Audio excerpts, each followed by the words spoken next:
दिल्ली में बैठी हुई ये यूपीए सरकार पिछले 10 वर्ष के लगातार विफलताओं से बचने के लिए और चुनाव जीतने के लिए कोई न कोई सहारा खोज रही है। उनको लगता है कि फूड सिक्योरिटी बिल के नाम पर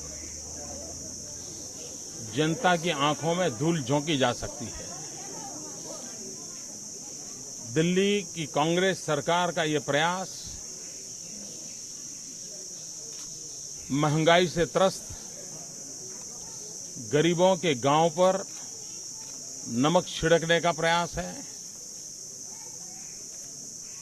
फूड सिक्योरिटी के नाम पर जो बातें कर रहे हैं, हिंदुस्तान के सभी राज्य किसी न किसी प्रकार से गरीब के घर में चूल्हा जले, गरीब की थाली में रोटी पले, इसके लिए लगातार प्रयास कर रहा है।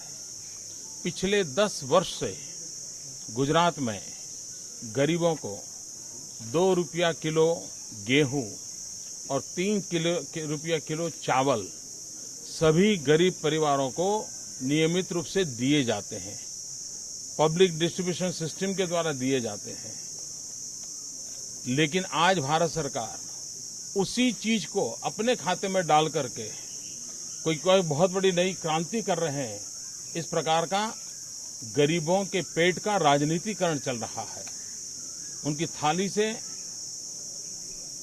पिछले 10 साल से वो सरकार में है।